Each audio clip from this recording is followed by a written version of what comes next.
रहीम। अल्लाहुम्मा सल्लि अला मुहम्मदिन व आले मोहम्मद। अस्सलामु अलैकुम।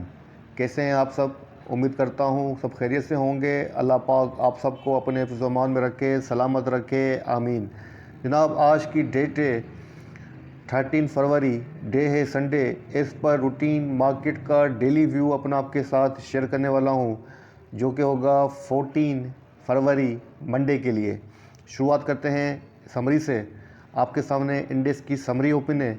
इंडेक्स ने जो लास्ट अपनी क्लोजिंग एडजस्ट की है 46,079 के ऊपर की है। इंडेक्स ने जो पॉइंट्स गेन किए हैं 139.33 पॉइंट गेन किए हैं, जो कि बनता है 0.30%। इंडेक्स के अंदर जो वॉल्यूम जनरेट हुए हैं लास्ट सेशन के अंदर 84.56 मिलियंस के वॉल्यूम जनरेट हुए हैं। प्रीवियस डेज़ की बनिस्बत वॉल्यूम लोअर रहे हैं, लेकिन अपना जो एवरेज वॉल्यूम बनता है 5 डेज़ का 98.21 मिलियन, उसके भी बिलो रहे हैं। इंडेक्स ने जो अपनी ओपनिंग दी थी 45,912 के बाद से दी थी, और अपना जो हाई पोस्ट किया है 46,143 का किया, और अपना जो लो पोस्ट किया है 45,838 का किया है।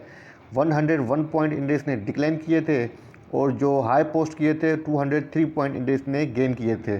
थ्रू आउट द डे जो इंडेक्स की पोजीशन रही है वॉलेटाइल रही है, लेकिन इन लास्ट जो क्लोजिंग हुई है स्लाइटली पॉजिटिव हुई है। 139 पॉइंट्स इंडेक्स ने गेन किए हैं, और अपने 46,000 का जो साइकोलॉजिकल बैरियर है उसको सस्टेन किया है।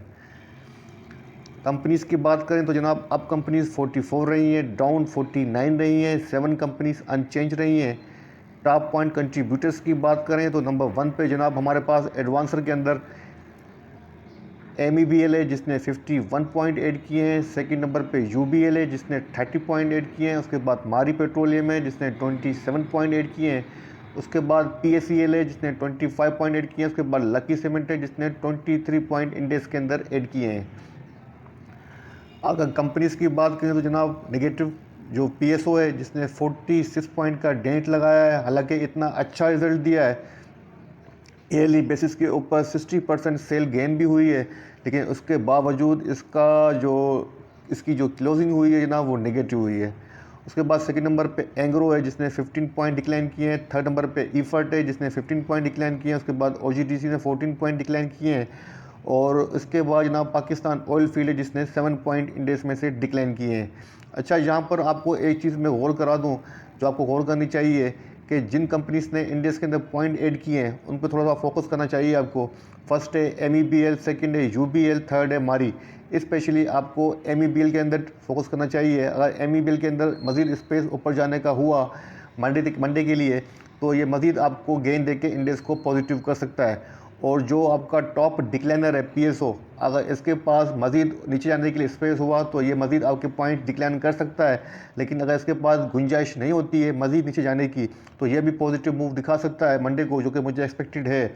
मतलब PSO अगर पॉजिटिव हुआ और अपना एंग्रो पॉजिटिव हुआ, तो फिर अगेन इंडेक्स को एक पॉजिटिव मूव के अंदर नज़र आते हुआ नज़र आएगा। तो इस बात को समझने की आपको कोशिश करनी चाहिए।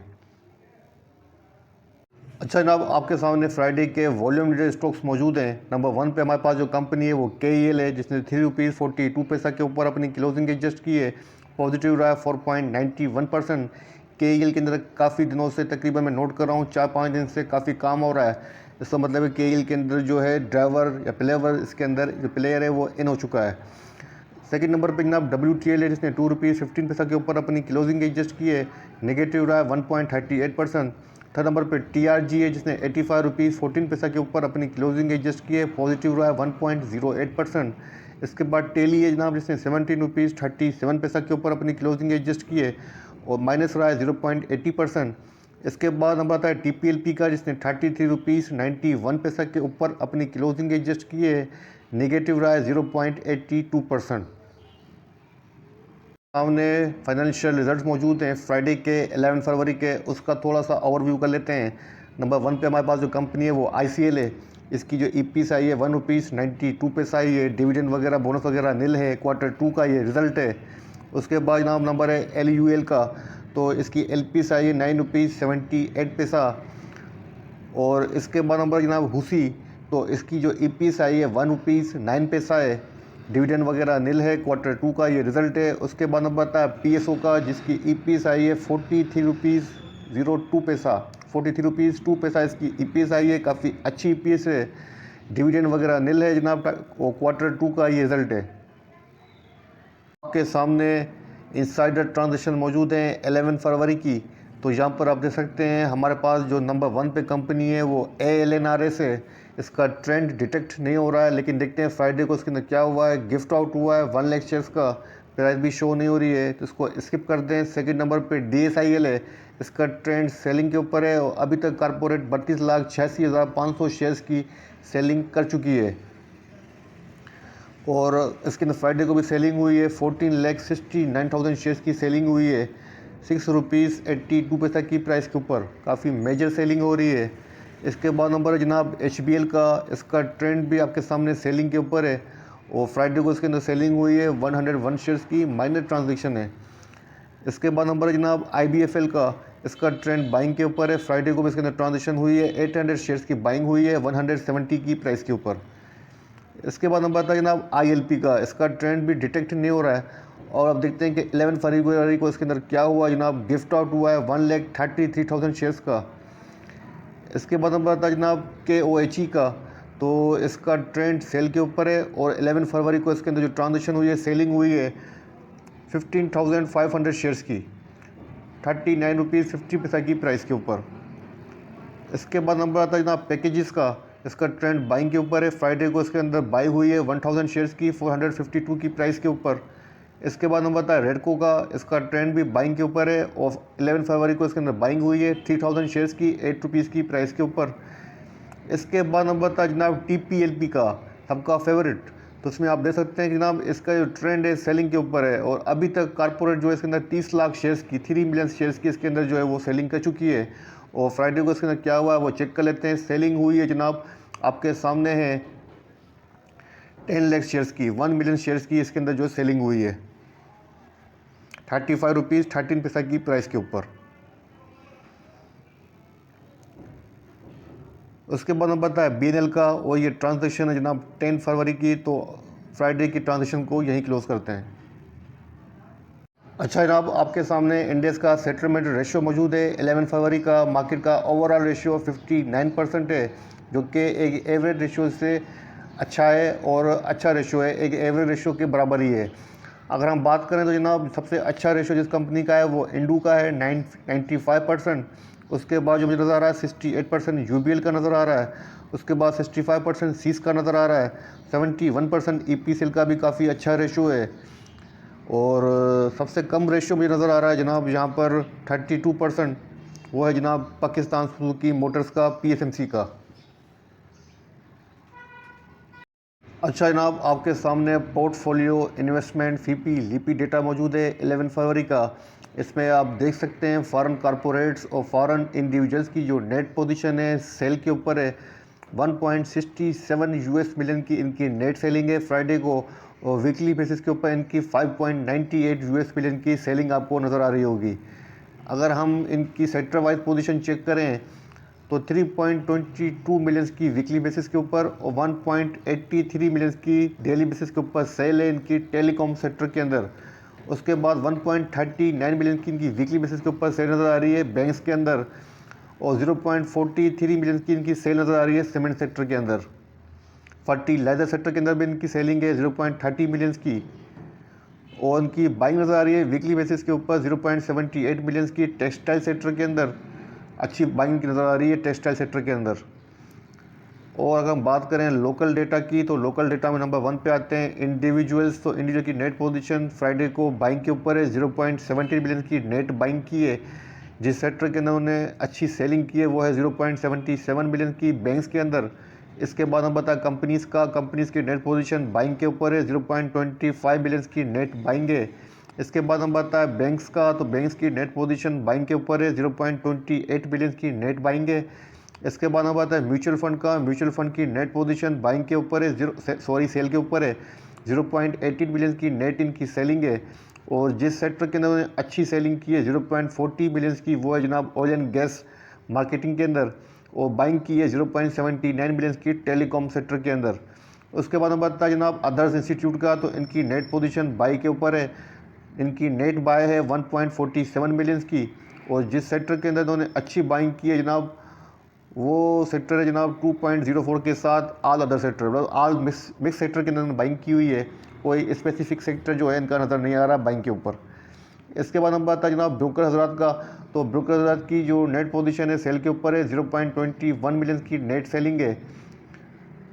इसके बाद हम आता है इंश्योरेंस कंपनीज़ का। इंश्योरेंस कंपनीज़ की नेट पोजीशन सेल के ऊपर है, 0.10 मिलियन की इनकी नेट सेलिंग है, और अच्छी सेलिंग की है 0.23 मिलियंस की इन्होंने जनाब फर्टिलाइज़र सेक्टर के अंदर। तो जनाब telecom sector, oil and gas marketing और फर्टिलाइज़र सेक्टर जो है वो एक्टिव सेक्टर नज़र आ रहे हैं, इनके अंदर बाइंग और सेलिंग हो रही है। तो ये था जनाब 11 फरवरी का फीपी लिपी डेटा, सेटलमेंट रेशियो, और अब देखते हैं कि टॉप 10 कंपनीज़ का ओपन इंटरेस्ट डेटा क्या कहता है। अब आपके सामने 11 फेब का टॉप 10 कंपनीज़ का ओपन इंटरेस्ट डेटा मौजूद है। इसमें आप देख सकते हैं कि जो ओवरऑल ओपन इंटरेस्ट डेटा है वो इंक्रीज़ हुआ है, शॉर्ट क्वांटिटी इंक्रीज़ हुई है, 0.4% इंक्रीज़ हुआ है, और जिस कंपनी के अंदर मुझे अच्छा चेंज नज़र आ रहा है जनाब 5.9% टीआरजी का जो है ओपन इंटरेस्ट इंक्रीज़ हुआ है। इसके बाद जो डिक्रीज़ हुआ है वो यूनिटी का हुआ है 3.3%, और इसके बाद जनाब 2.2% इंक्रीज़ डिक्लाइन हुआ है टेली का। इसके बाद 3.1% इंक्रीज़ हुआ है ओजीडीसी का, डिक्लाइन हुआ है। तो मतलब ओपन इंटरेस्ट डेटा की जो पोजीशन है आपके सामने, कोई इतनी बड़ी क्वांटिटी इंक्रीज़ नहीं हुई है। मतलब अगर थोड़ी बहुत इंक्रीज़ हुआ है तो इसका मतलब है पोजीशन भी थोड़ी बहुत जो है बाइंग इंटरेस्ट डेवलप हुआ है, कोई स्ट्रॉन्ग पोजीशन को इंडिकेट नहीं कर रहा है ओपन इंटरेस्ट डेटा। ठीक है जनाब, तो ये थे important data, market statics data आपके साथ शेयर किया है। चलते हैं डायरेक्ट हमारे चार्ट की तरफ। अच्छा जनाब, आपके सामने इंडेक्स का डेली चार्ट ओपन है। डेली चार्ट के ऊपर यहाँ पर आप देख सकते हैं बुलिश डोजी कैंडलस्टिक अपीयर हो रही है, और इंडेक्स ने जो अपनी क्लोजिंग एडजस्ट की है पैटर्न को देखते हुए आप गौर करेंगे तो प्रीवियस कैंडलस्टिक को भी बुल ने जो है वो कंट्रोल किया है, और जो लास्ट कैंडलस्टिक है उसने बुल को ट्रैप किया है, बेयर को ट्रैप किया है। मतलब बुल ट्रैप पैटर्न बनता हुआ मुझे यहाँ पर नज़र आ रहा है। और अपनी क्लोजिंग जो दी है इंडेक्स ने जनाब अपनी सपोर्ट के पास ही दी है, अच्छी क्लोजिंग दी है, 46,000 को सस्टेन किया है, और वीकली चार्ट के ऊपर भी पोजीशन बेहतर है।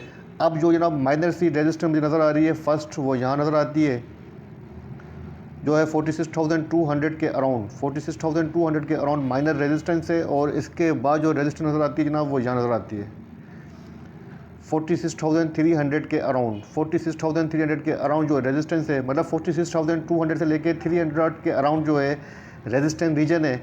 और अगर हम सपोर्ट की बात करें तो जनाब इंडेक्स के पास जो फर्स्ट सपोर्ट बनती है वो यहाँ बनती है